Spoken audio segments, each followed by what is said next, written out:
Hello and welcome, everyone. I am Briar Harvey. This is the Neurodiversity Media Network. Today, I'm very excited about our new series, Brand Wild, with Haley Shane. I've known Haley, God, in internet years for a long ass Oh, time wow. now. Yeah. Like 4 or 5 years Yeah. we've known each other, which truly it's an eternity in internet time. Haley is one of my favorite branding folks. And I think it's because Haley talks about branding in a way that is not typical. It's not necessarily about beige, and neither is it necessarily about outrage. There's a nice middle ground here, I think. Balance. Balance, right. That's the Balance. goal, y'all. Balance. So, the show is called Brand Wild, and Haley's stuff is brand wild. And so today we are going to talk about what a wild brand is, what it looks like, how you make one. So, welcome. I'm so glad you're here. I'm glad we did this. This was a Yes, great idea. yes. I'm so glad you're here. All right. What is a wild brand? What is a wild brand? So, I want to tell a story. The other day, I had to stop at a gas station to get gas. And I pulled in and I walked in. I was getting an energy drink while I was there. And I get to the gas station, and as I'm walking in, I get an ad on my phone to buy a new phone. I'm like, whatever. And I ignore it.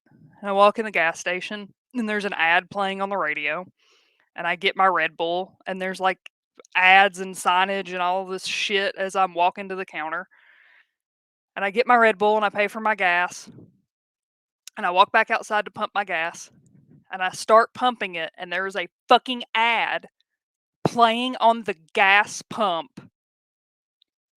And it's some jackass celebrity that's talking about how he just loves to go into random gas stations and spend $100 on like bedazzled camo hats, and I'm sitting there and I'm pumping gas for $4 a gallon. All this sounds about right. I'm not saying that I agree with what the Unabomber did, but I'm starting to understand why. And like it really hit me in that moment. I was like, I'm not gonna mail a bomb to anybody. Like I don't agree with what he did, but like I think he's right. And he had this quote. I can't remember it exactly because it's like word for word because it's really long. But he was basically saying that like it's kind of your duty to either create your own thing or just go live in the wild, which is what he chose to do. He chose a very like primitive, very off the grid, no water, no electricity, like didn't shower. Um but he talked about like there's not a rule that says you have to go to work every day. There's no law. Like legally they can't make you do it. And you could choose to either start your own thing, which is what we as entrepreneurs do, or you could just like, live rough and, live out in the wild. And the way that that quote ends is, but there's very little wild country left. And there is. And this is especially true now because I think his manifesto came out in the 90s, if I'm not mistaken, Yeah, that which seems is what right that's to me. from. And early 90s, Hmm. too. Yeah, because he was captured in 96, so I think they published it in like 94, Hmm. 95. So that's kind of a build up to what I'm getting at, which is like we have created a really nice big cage for ourselves. And I talked about this the other day. Like business owners are even kind of the worst about this. Is like you do this thing because you don't want to have a boss and you don't want to have to like clock in every day, and so you start this thing and then you scale and then you hire all these employees and then you buy all this software and then you got to manage all of this shit. And it's like, congratulations, you just created another job for yourself. You have a 9 to 5 job. So that's kind of what Brand Wild is. I'm like, how can we build a brand that's sustainable, that's profitable? Because you have to have money. I'm not sitting here and saying like we should all just go live in the woods. It's not glamorous, and like I don't even want to do that. But how do we do it in a way that like actually gives us freedom? Like how do we do it in a way that is actually built in a way that we want? Where we can kind of get back and this is I think it's a super relevant conversation now with AI and ChatGPT and Midjourney and stuff like that. It's like Mhm. how long do humans have while we're still human? And this is I'm not shit talking AI, I'm not shit talking Midjourney or anything like that, but I really see it in a couple of years. The key differentiator for a lot of people is going to be like, hey, I'm actually a human. I don't use any of that stuff, which is And cool, but also kind of terrifying. cool, terrifying, and a sign of why embracing your personal identity is worth so much more Hmm. now. We, in my Marisa Lowen's group program, The Catalyst, we're constantly making fun of the beige on Hmm. beige people, right? And Yeah. they're everywhere on Instagram. It's all beige. I think the more we lean into exactly what our personal identity is and our personal brand looks like, the more we find the people who resonate with us. So, Hmm. how do we do that? Yeah. So this is a more complicated question than it would look like on the surface. So, this is one of the things that started to steer me away from just graphic design and into strategy. Because when we talk about identity, a lot of graphic designers go, "Oh, a brand identity, like your logo and your typefaces and your color palette and all of this stuff," that is the definition of what that is, right? I don't look at it like that. I look at identity as a personal identity. So, how do you dress? How do you talk? Like, what are your values? What do you stand for? None of it has to do with a logo or colors or any of that. That can come Are you later. You can telling me change it. my custom branded font is worthless, Haley? It's worthless, it's y'all. it's maybe not worthless, but like, okay. Let me put it to you all like this. I have done an incredible amount of work on myself over the last few years. I make logos. That is a part of what I do. I love designing logos. I love logo design. It's one of my favorite things to do. I don't have a fucking logo. I don't. Like It's if always you the go to my barefooted website, cobbler's children. the logo at the top, it's just my name. I stuck a lightning bolt in the middle and the lightning bolt isn't even I didn't even measure it. I freehanded it. It's not perfect. Like cuz I didn't care. It doesn't matter. I could change it right now. It would not fucking matter. But all of the my personal identity and like all of the work that I did, that can't change. It didn't. Like it won't. I mean it will change. Like we should change as we evolve, but it's not gonna that's really what matters. Me changing my logo doesn't matter. Me changing my colors doesn't matter. I could go redesign my fucking website right now. It really wouldn't matter.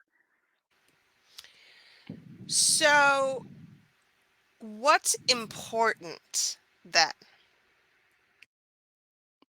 For what? For brand identity For as a brand whole. identity. If it's not my branded font, Haley, You can still use your branded font, that's oh, cool. it's right there on your forehead as we speak. Yeah, My branded font.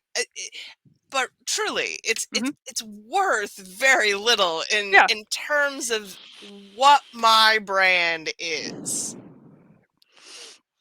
So, when we compare it to a logo, right? logos do not assign value to a brand.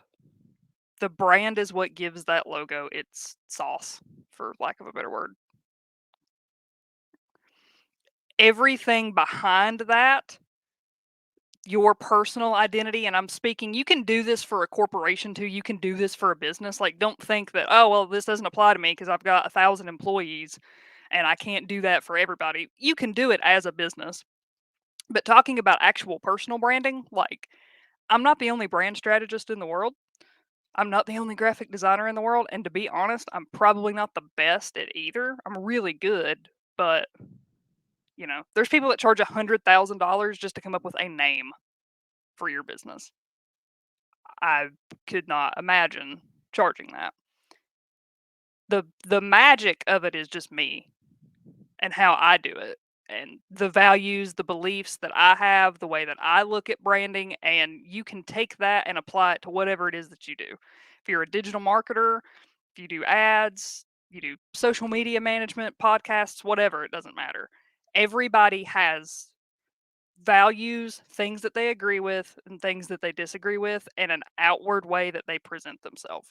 What I do is figure out what that person actually is at the root of all of that, and then brand around that. Because if you don't, what happens, if you listen to all these coaches and these gurus, and they're like, no, you got to do it like this, and you got to send a million cold DMs a day, and you got to do all this, it'll work. Okay? It will work. You will make money. And in a year, you will want to put a gun to your head because you hated what you've built. But now, because you've made so much money doing it, you feel like you're obligated to do it, and you've built this lifestyle and you kind of have to keep it up. And you've got to show all those highlight reels, and you can't stop now because then what'll people think? I don't like doing that.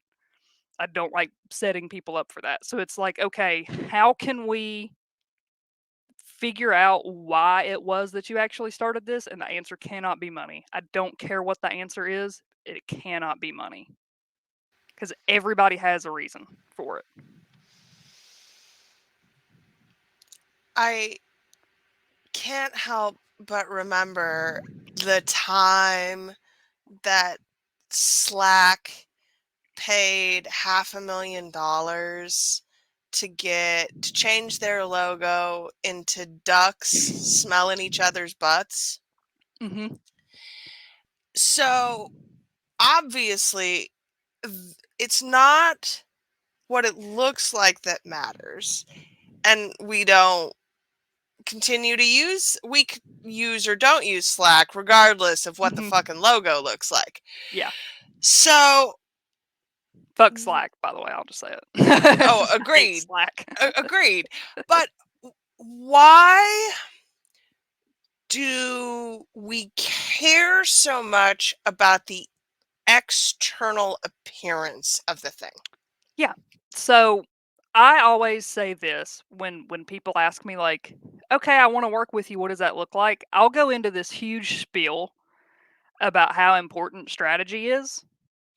And then with the visuals, I'm like, and they're really cool. Like, because, like, our monkey brain, like our primal brain, that's really what it is. Design has a purpose, and there's little psychological hacks and stuff like that with the design. And I'm not saying that that stuff's not important. But at the end of the day, like, we want that stuff because it looks cool. Like, you wanted your custom branded font because it was cool, right? That is absolutely correct. Yeah. Like, I'm doing I've got a client right now. He has a book. It's a thinly veiled fiction book, we'll call it. But he was a Green Beret. He was a Marine for a little bit. He medically retired, and then he came out and he started writing books, which is like a TLDR of his story. But I've been doing some, like, patches and stickers and stuff like that for him. Like, it's just cool. It's cool. Like, people read the book, they liked the book, and now they want. I've got the stickers on my water bottle, actually. I like putting stickers on my water bottle, so we made stickers. Like, that's literally it, you know? Yeah, Graphics are cool. Graphics are cool. Graphics are part of how we tell the story. Mhm. Graphics are part of how we relate. But at the end of the day, graphics are just cool. They So, are. And how I would argue visually that is a part of your identity. Like if you look at it as a person, like how you dress. Okay, like me right now, I've got my gym hoodie on and it says kickboxing down the sleeve. So you could discern from looking at that I go to a kickboxing gym. Yeah. Like that communicates something about me visually, right? My headset, if you notice, it is RGB. It's very gamer like. You could assume that I play a lot of video games. So it does have a purpose in, is this for me or is it not for me? We'll go back to the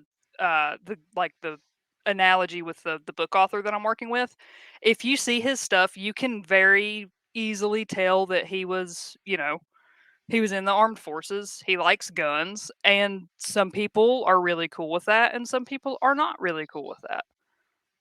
So it does have a purpose beyond it looks cool, but it is there to communicate quickly because you can communicate a lot faster with pictures than you can with words. And I know that's going to piss a lot of copywriters off, but it's the truth. You can look at a picture a lot faster than you can read a paragraph. It's just how it is. So it does serve a purpose other than being cool. Mhm, But Monkey Brain says it's cool and I want it, so that's what we do. mhm. And it both attracts and repels, Mhm. which is true of all marketing, but especially true of our visual marketing. So, what is important here?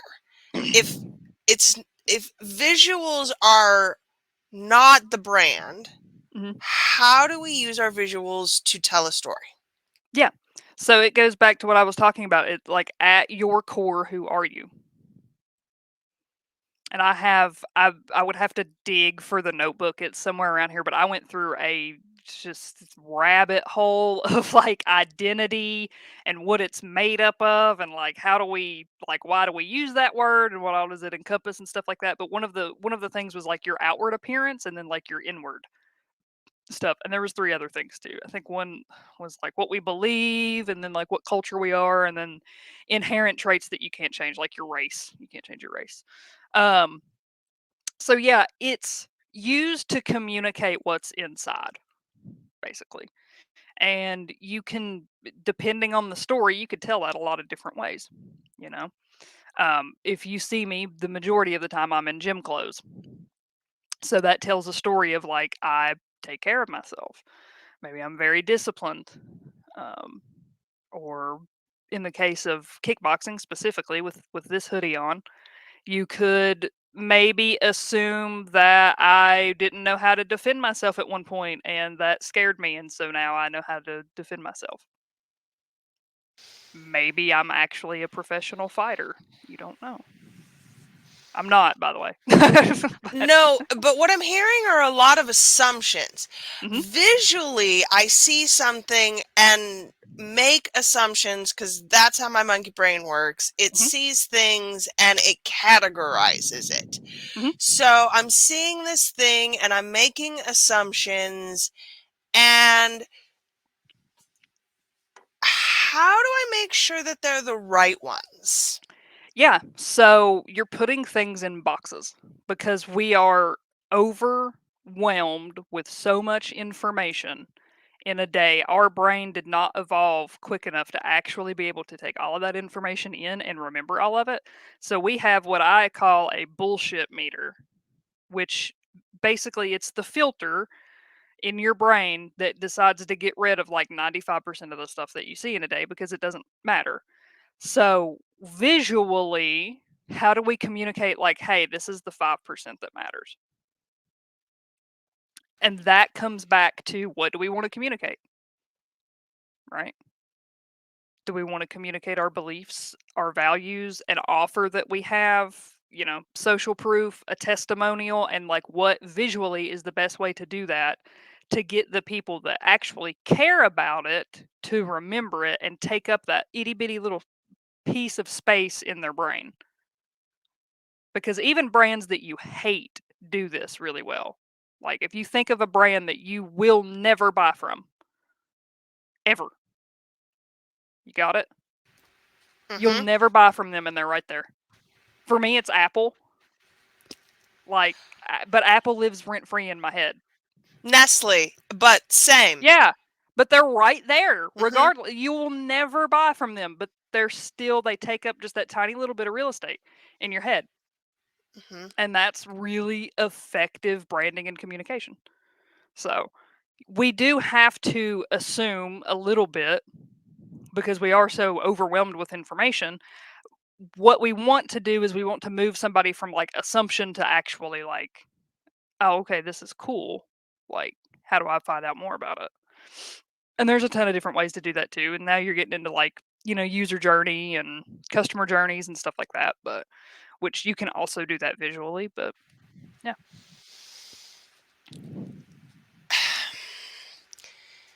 And I guess my next question is, how do I know that I'm saying the right things? Hmm. Especially as someone who is autistic, I Right. take your word that we're saying the Hmm. right things. But short of that, how do I look at, especially in an image saturated culture where I'm constantly creating Canva graphics or whatever, I'm using branding elements that have already been created for me, but at the end of the day, I'm building new shit. How do I make sure that that says what I want it to say? Yeah, so one of the best and easiest ways to make sure of that, and everybody hates doing this, is just to test it. Oh, Haley. Damn L- it. Like I put know. it out there and see how it does. And people don't like doing that because they're like, "Oh, but then it'll look like I'm confused and blah blah blah blah." Like the internet has a memory of about 12 hours. Nobody's going to care Truly. after that. Nobody's even going to fucking remember it. Like yeah, so that is honestly really one of the best ways is just to like put stuff out there and test and see how it does. Especially if you're new, if you're new to the business game and you're starting out and you don't really know like kind of what it is that you want to do or like who you are and like your values and stuff like that if you're young, this is the best one of the best ways to do it. Like see if it, put out stuff that feels good to you and then see how people react to it. One of the things that we talk a lot about here, especially with Alice, is volume. So testing when I'm new and I don't have volume can potentially cause problems. How do I know that I'm actually reaching the right people when I'm Mhm. testing? Yeah. So when you're starting out, and I'm talking like just starting out, you don't really know because most people don't have a really good idea of who it is that they want to appeal to. You're in that kind of feast or famine mode and you're just trying to survive, right? You're like anybody that will buy this is my people right now cuz I got bills to pay. When you elevate to a level above that, you should have a pretty clear picture of who it is that you want to attract. Um, and again, multiple ways to do that. Sometimes you just need to hit the bricks, as they say, and go talk to people, which is a fantastic way to actually get to know somebody and is something that I don't see put out there as advice a lot because we have chat gpt and we can be like build me a customer avatar and then it'll just shit it out in a spreadsheet. um, One of the best ways to figure this out is to just go talk to people, and this was a gift that I was given, and I guess didn't realize it at the time, but I was a musician for a very long time, and so I played out in public a lot, and so I talked to people a lot. um, they were drunk most of the time because I played in a lot of bars and stuff like that, but you really even if you just go and you just people watch, you learn a lot about people. And so if you're like, maybe you're targeting like somebody that has a side hustle, order a fucking Uber and go talk to your Uber driver. There you go. Like, it's very simple. Not gonna say it's easy, but it's very simple. Like, But I do think that leads us pretty naturally to the next question, which is, when do I actually need a brand? yeah. So if you are, and this is kind of a rough generalization because I can't encompass everybody that's maybe watching this at once, but I would say if you're in your first 1 to 2 years of business, you do not need it, because you have not been in it long enough to really like learn some hard lessons, and I think you need that in order to make an effective brand. You need to get punched in the face a little bit, to use a kickboxing analogy. Like, you need to kind of take your licks and learn some very fundamental stuff before you start worrying about this. If you are past that, or you are at the point, I have a lot of clients that are at this point when they come to me, they're just like, hey, I've been doing this for a little bit and I just don't like it anymore. I think I need to burn it all to the ground and start again. That is a really good time to do branding. It seems Say more. backwards, but No, yeah. but there's a connection here. So say more about why the burn it all to the ground stage, which is a specific phase of business, is And related to everybody's brand. gone through it. If Everybody's you've been gone. in it If you long enough, you've haven't, gone your through it. time will come. Yeah, you'll get there. Don't you worry. Worry not, young grasshopper. Your day will come where you will want to light the match. So I get a lot of clients, they come to me, and the word or the phrase that always comes up is, I think I'm having an identity crisis. And I'm like, yes, yes, like, now we get to fix it. So this is what I'm talking about. Like, having to kind of take those hard licks and those punches in the face, you learn a lot through that. And you learn a lot through success too, but not nearly as much as, like, getting punched in the mouth will teach you, because you learn a lot in that moment. And so when you've hit that I want to burn it all down stage, I'm like, this is where we get to like the real shit, and you can really build a brand that is super aligned with you, that is just like, it is your soul on paper pretty much. Like, that is the point where I would like most of my clients to be. Because that identity crisis is when I'm finally ready to start owning what I actually do and who I actually serve Hmm. and what my mission is in the world. Hmm. And it's very freeing because most people they've been told to do it a certain way, to talk a certain way, and that burns you out. And so when you hit that stage, there is something in you that's like, I don't want to fucking do it like this anymore. I don't care if I go broke. I cannot keep on like this anymore, which is hilarious because that's actually usually where you end up making more money and more impact, and you get to serve more clients and you get to do more of what you actually like, is after this stage. So I would say the faster that you can get there actually is better. But yeah, that's the identity crisis stage is definitely where I would start. There is also a very tiny subset of people that I work with, and this is very rare, but they owned a business and it was very successful, and then they sold it and they thought, "Oh, I'm going to retire." And then they got like 6 months into that, and now they're bored as shit and they want to start another one, and then, they know how important branding is because they've been through this. So that's a very niche section, but yeah. Yeah, if you've sold a brand, then you have to reinvent. So it's similar but different. Mhm. Yeah. And reinvention, I think, comes with the willingness to say and do the thing that we were unwilling to do before. And Mhm. how is that related to my brand? Yeah. So there's a couple of different pieces in this like initial stage that you have to figure out who you're doing it for, how you intend on doing it, why you're doing it. Okay.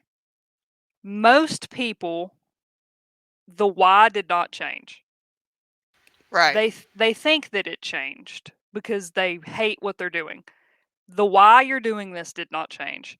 The who you're doing it for has probably evolved, and the how you're doing it is burning you out. Your why is probably still the same. I would be willing to bet money on that for like 99% of people. Agreed. So it's and that scares people sometimes because they're like, did I pick the wrong thing? Did I spend all this time like building the wrong business? Like, oh shit, what do I do? It's like, no, you didn't. We just need to change some fundamental stuff.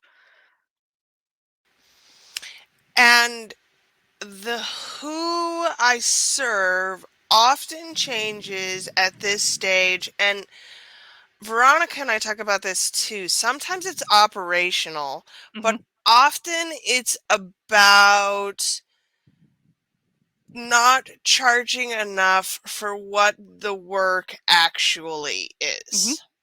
Yeah. Which means you either have to increase your volume or you have to increase the amount of money you are charging a specific client, which Mhm. means that client avatar changes. Has to. Let's Yeah. let's For talk about that. solopreneurs especially, because Mhm. there's only so much volume one person can do.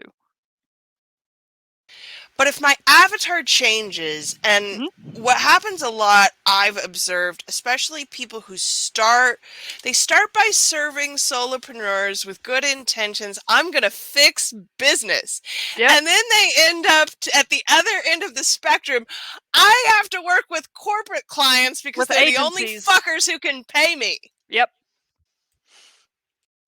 Yeah, so I went the opposite way, oddly enough. So I started and I did a lot of like graphic work and stuff like that for corporations and people that were doing ads at scale. And then I had that burn it all down moment where I was like, I hate what I'm doing. Like, I hate the work that I'm doing. It's boring. I don't get a lot of creative freedom because going back to design has a purpose. Ads have a purpose. Their purpose is to convert, or get people to sign up or click this button or whatever.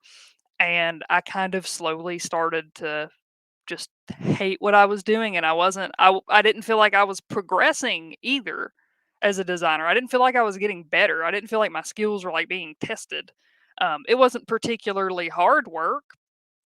It paid the bills at a time where I really needed to pay some bills, so I'm not mad about that. But I went the opposite way, and then I was like, you know what? I just want to make really cool shit for people that I like, and if that's branding in its entirety, that's awesome. If you want me to come in and like tell you how to lay your tile on the floor to like get people to go through the aisle longer, like I know how to do that. If you just want cool stickers people can put on the water bottle, I'll do that too. I don't care. And that was my burn it down moment. Was I just want to make really cool shit. And I think that there is real value in reaching that stage of your business where you recognize exactly who it is you serve and how you want to serve them. Hmm.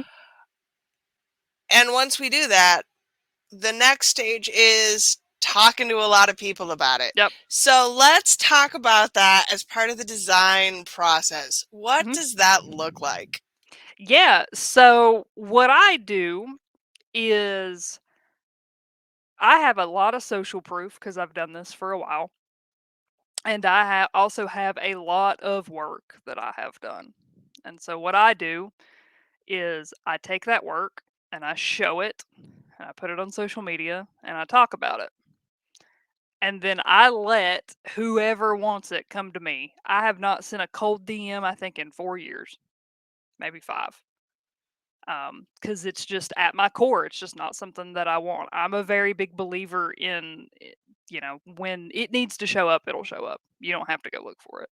So, at least at the stage that I'm in now, right? Like if you're starting out, you're probably gonna have to send some cold DMs and shit like that you don't really maybe want to do. But um, pretty much everything that I've learned about talking to these people and getting their attention and stuff like that is put it out into the world how you want it and just sit back. Like it really is kind of that simple, and it's not easy because it's simple, but it is effective.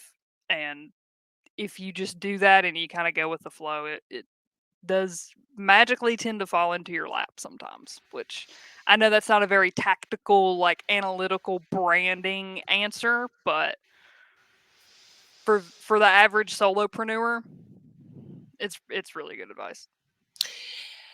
And the issue here, I think, for especially solopreneurs and small businesses is the one of volume. Mhm. How do I create all of that social proof and visual evidence, especially to use over and over and over? Mhm. Yeah, so don't ever do shit for free, but that doesn't mean that you get paid money. You need to get if you're just starting out and you don't have any testimonials or anything like that, you can approach people and say, "Hey, I'm trying to, build my portfolio or whatever. I will do this for you for free as long as you write me a testimonial. Or if you refer people for it and it will be paid." And then they write me a testimonial, stuff like that. And then the more of those that you get, the easier it gets to get it. So it's one of those compounding things. So if you're just starting out, that's what I would do. Like, and I know there's a big narrative of like, you should never work for free and know your worth and blah, blah, blah, blah, blah. Tough conversation time. If you're just starting out, you don't have a lot of worth. Sorry. Sucks to hear, but nobody trusts you, nobody knows who you are, and you don't have any proof that you're actually good at what it is that you do. So you need to get that proof. And visually, how do I demonstrate that? Yeah. So I have a fancy little template that I set up in Photoshop where I just show my reviews. But honestly, like, just take a screenshot. Like, we're humans at the end of the day, right? You do not have to go to Canva and use some like testimonial template generator, whatever the fuck. Like, just if somebody sends you an email, just take a screenshot of the email that's easy to read and post it. We don't have to like reinvent the wheel on this stuff. And I think what I want to call out here is the way in which visual representation does not have to be branded all of the time. Doesn't have to be fancy. How then am I visually representing my brand if it doesn't have my, branded font Yeah, and the little things, right? right. So, I and this goes back to the kind of the wild brand thing. We I've always said what becomes normal will become what we resent. And I think that's an original quote. I don't think I accidentally stole that from anybody. I think I actually came up with that. But digital and social media and the internet and all of that was fucking awesome when it happened because it just opened up this world that none of us could believe. And I am barely old enough to remember a time where we did not have internet or cell phones. I think I'm kind of on that cusp. I'm 30. So I do remember not having a cell phone, not having internet. My dad had a pager for where he worked at the time. That was so sick. Like, Listen, I was 18 years old when I got my first pager, and it was oh yeah. purple, and it was incredible. This was like that see-through plastic that we did in the Yes, 90s. I never yes. understood why we quit doing that, by the way, because I I always don't thought it know looked either. cool, and I still think it looks cool. But Like, if somebody would, like, make an Xbox controller or something like that, I don't even have an Xbox, and I'd fucking buy it because I just always thought it was dope. But anyway, so we got into this world, and it created a lot of opportunities for us, right? Like the whole .com bubble and all of that stuff. And now it's very easy to get on here and to share a story or to talk about like this cool thing that you did, or you can make videos, you can do vlogs, you can, there's just a world of opportunity out there. But as it became more normal, we started to resent it, and now we have to like get blue light glasses because the screens hurt our eyes, and we have to monitor our screen time to make sure that we're not arguing with people on the internet any more than we should be. And so what I think is eventually going to end up happening, especially now with AI and stuff like that, I think that we are going to go back to a more like in-person, physical kind of experience. We're going to want just the raw, real human stuff. And if that for you is just sharing screenshots with no branded fonts and no fancy templates and no special effects and editing and stuff like that, I think that that's awesome because I think that's where we're going to end back up there. And to validate this position, there is a group of New York high school students that gathered together by finding flyers in coffee shops. There is no digital advertisement of this group whatsoever. And they meet in Central Park and read poems out of old actual print That's books. Like, fucking awesome. there are real rules about this little group That's and fucking how they awesome. interact. And oh, yeah, I love it. That's cool. That's cool. So the going back to that, so these stickers, so if you'll notice there's a QR code down Right? here. So this is from the cover of the book, and then this is like a little quote from the book, like one of the ones that stuck out. And so if you scan this QR code, it takes you to a link to purchase the book. But the way that I designed these stickers, they were to be printed in bulk, very cheap, so we could order, thousands of them. And anytime somebody orders something else, so if they order the book or they order patches or hoodies or whatever, you get like 20 of these stickers. And you were told to just go stick them, on light poles and fucking where else. Like, it's very guerrilla marketing. It's very, you know, in person physical stuff. And I Hmm. love shit like that. I love it. Yeah. So shout out to those high school kids because that's dope. And I think it's worth, so obviously what we do here is long form, depth based Mhm. content. And I think that people are going back to exploring things in ways that we did at the start of the internet. Mhm. So now is the time to go back to Meetup, to Yeah. Eventbrite. Like, go back to the places where the internet first kind of started and see what's available for you Mhm. there. Yeah. Yeah, and I love and I understand that like opening like a physical retail location for not everybody can do that because it's the overhead alone would probably kill most people, but you can still have if you have a digital business, I think something that people really need to look at is taking parts and pieces of that like kind of overall experience and figuring out how to do some of that in person. I have a friend who just sold his online business, and like, it was onlinebusiness.com. Not quite, but Wow. close. And I was gonna say, did he buy that in like 1993? right, sold the name, the brand, and is opening a stationery store in downtown Chicago. That's fucking awesome. I Yeah, think and it's I spectacular. love stuff like that. I love like the fitness coach that's like six pack ripped, like super athlete. That's like, hey, I really want to start a bakery. I'm like, yes, do it. Fuck yeah. Like everything's got high protein and like it still aligns with like the fitness side of you, but like you got a sweet tooth. Like that's dope. Let's do it. Like, I love shit like that. And part of this is that what we've identified is that we want in-person niche experiences. Mhm. We want to be with our people, but there are people. And I think part of cultivating those spaces is truly about awareness of what you're creating Mhm. and how much branding do I need for in-person events? Yeah. So we can go down an absolute rabbit hole with branding physical spaces.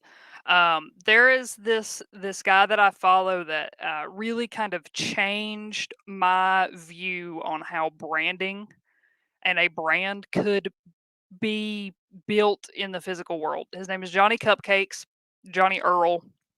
The brand name is Johnny Cupcakes, and he sells T-shirts. Not an oversaturated market at all, right? Because nobody And sells nobody sells T-shirts. t-shirts. So not only does he sell T-shirts, he charges like 35, $40 for a T-shirt.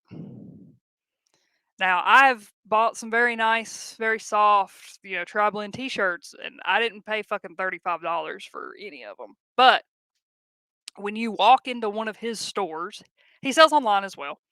But when you walk into one of his stores, it looks like a bakery. It smells like a bakery Ooh. because he crawled in his HVAC system and put air freshener in it. All of the t-shirts, to get a t-shirt, they have these like old-timey like 50s ovens that are in these like all these wacky colors, like pink and like that teal and that avocado green that people are obsessed with for whatever reason. You have to open the oven to get the shirt. Like the stickers and hats and stuff are on baking trays in an actual like bakery like glass case. I love everything about It's this. a whole fucking thing. Like you're not paying $35 for a t-shirt. The t-shirt is just what you get to remember The that you went experience. to this place and Hmm. had this experience. It's a fucking t-shirt. And his t-shirts are cool. Like I'm not, they do some cool like collaborations with people and like the graphics are cool and all that, but you're paying for the experience of doing that. And he does some real weird like guerrilla marketing. I think for like a Halloween event that they did, he rented a hearse and like showed up in a Fabulous. hearse and was selling stuff out of the back of it. Like it, just stuff like that. And like that sounds crazy expensive, and like some of it his retail store probably is, because I think he's got one in Los Angeles, and I know the rent there has to be fucking nuts, and I think one in Boston, which is probably not much cheaper. So that's, like that part of it's pretty expensive, but like honestly, you can get real creative and do some of this stuff for not a lot of money. I don't know how much it is to rent a hearse, but I don't imagine it's, super expensive. Well, I mean, everything in the funeral industry is expensive, but that is Yeah. probably the least expensive Yeah, like, if you part just like I of think he did it on Craigslist. I think it was just I don't even think it was, like, an actual funeral home. I think it was just this guy that had a hearse. Actually, speaking of that, my kickboxing coach, they're opening another, like, the location beside of them they bought, and I've been going over there and helping them renovate because 'cause they've had to, like, tear a bunch of shit out and stuff, but we were talking about, he knew a guy, he was a car mechanic, and he drove around in a hearse and had like the part that slides out for the coffin, it was his tools. Like he was like kind of an on-call mechanic. If you couldn't like get your car to the shop, he would like show up in a fucking hearse and be like, "Okay, let's do this," and like and pull all that of his was, I'm tools out. assuming, part of the branding. It was, yeah, it was part of it. It was called Knuckle Buster car mechanic or like whatever, Knuckle Buster. And if you've ever worked on a car, you know why that's appropriate because you bust your knuckles up. But yeah, it was part of the whole, part of the whole deal. I saw a picture the other day. It was I think it was an HVAC, maybe not HVAC, some sort of contractor thing. It was a service van, basically, one of those white Chevy service vans that you see everywhere. The name of the business was Cuck. And I was I saw like, your Facebook post about this. yeah. So the name of the business was Cuck. And I was like, if you accidentally named your business that and you are not up to date with the current slang, there are two things that you can do. You can rebrand, which, by the way, the wraps for those service vans alone, probably like $5,000. Not even kidding. That shit is crazy expensive. Friend of mine does it. It's ridiculous. And if you've got, 7, 8 vans, that's a lot of Right. fucking money. Not including like your logo, your website, your uniforms, business cards. Like it adds up very quick. Or the super cheap solution, lean into it. Like tell people to write reviews like, well, I didn't really want to, but my wife liked it, or like, we're going to fix all this shit and you can sit in the corner and watch. That's a really easy way, very cheap way to brand yourself, especially in an industry like that we would consider boring. They're HVAC guys. Like they're a dime a dozen. They're not really anything different about any of them. Another example, and then we'll get off this topic, but I love stuff like this. Where I used to live, there was an auto detailing shop like right down the road, and it was called Mobster Auto Detail, which is a horrible fucking Fabulous. name. Horrible name. But let's assume that they were dead set on the name and you couldn't talk them out of it. So if it were me doing it, I would talk about like getting all of the blood stains out of your car, like no questions asked. Like we'll get all of the shell casings out. Like no ballistics test is ever going to come back to this vehicle. Don't leave cannolis in it or we're going to steal the fucking cannolis. That kind of shit, right? But they didn't do anything like that. They have this like guy with like a hat, like a silhouette on the sign, and then the font I think is supposed to be the one from The Godfather. And that's all they did. And it's not their fault because that's probably all they really thought branding was. They were like, oh yeah, our sign's, Italian mobster looking or whatever. It looks like the mafia, but you can go really deep with it. And stuff like that does not cost a lot of money. It just you have to imagine it or outsource the imagine part, which is me. So And I think the theme for so many of these things is play. It's to have a sense of whimsy about the fact that you're making money. Yeah, we don't have to be like so fucking serious. Like, God, some of these people kill me, man. They're like, oh, I did 7 figures in revenue and we used this tech stack. Shut the fuck up. Nobody cares. Like, show me something that you did. Show me something that you made that is worth caring about. Like, I want to know when the last time anybody like that just did something for fun. Because they could. And I think then ultimately the question comes back to how am I building this into my brand deliberately? Yeah. So to think about all of this at once is a big task for anybody, even somebody like me that does this for a living. But you can find kind of opportunities to do that as you are in your business. You just have to kind of pay attention and you have to be not afraid to do it. Just because you're in business does not mean that you have to be this like suit and tie professional and you have to speak a certain way. If that's you at your core, cool, do it. But for 95% of people, that's not who we are most of the time. So one is don't be afraid to do it. Don't be afraid to experiment, have some fun, play around. Just see what happens. And I think that pretty naturally leaves us with what I want to talk about next time, which is differentiation. Yes. I My think favorite thing in the world to talk about. and I think it's going to be a lot of fun because for most people, they do not actually get to create new categories. Mhm. They are niching, but that's not the same thing. So, being able to stand out in a crowd Mhm. is a fundamental aspect of branding and what we're building. Yeah, we And don't do Me Too branding. Not Me Too the right, movement, just to be clear.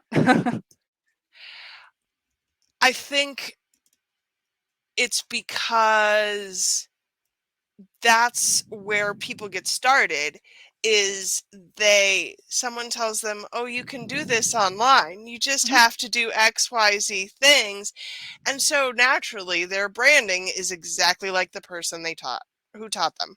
Yep, and you can always tell with the big brand gurus who they've done branding for because they Hmm. look like clones.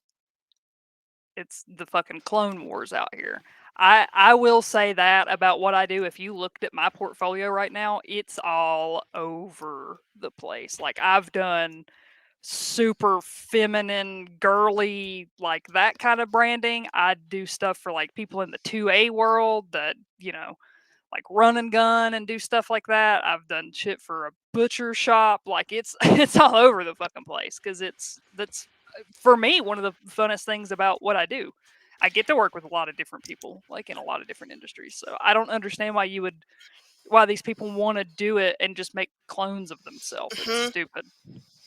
And I truly, Haley, it's because it's hard. I know. So we're I going know. to unpack it, and we're going to help people see how differentiation is truly a joy. Hmm. And I think that's what's key is that once you learn how to differentiate yourself and stand out from a crowd, even with similar components, you get to be who you are, and Hmm. that's the funnest part of Yeah, branding. and we're all different. Imagine Hmm. that. Crazy. All right. Any final thoughts on what makes a wild brand? Final thoughts. I think I quoted the Unabomber enough to land us both on a list, so I should probably just tap out where we are before one of us gets in trouble. So yeah, no. What? But there is We can't. There's no place to go down from Ted right. Kaczynski. Is that what you're telling me? I don't have Okay. any Ted Bundy quotes ready, so I would put him below Ted. I would too, but also a master brander. So let's. Yeah. That being said, though, I want to go on record and say I think I could have whooped Ted Bundy's ass. Jesus. And that's where we're leaving it. Yeah. Haley, Wild if brands beat the shit wild out of brand serial killers. beat up serial killers. And if you need someone to help you beat up the serial killers in your business, go see Haley. You can find her at haleyshane.com. She wants you if you're ready to burn shit down and Hmm. start all over. And truly, there's probably a lot of people in my network who have recently felt those things about their business. Oh yeah. Yep. It's epidemic in the It air is. right now. It's the And real pandemic, honestly, is like fuck this, I'm done and flipping the Monopoly board.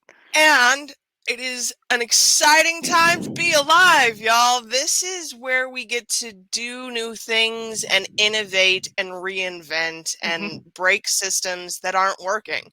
So don't feel the desperation that comes with wanting to burn everything down.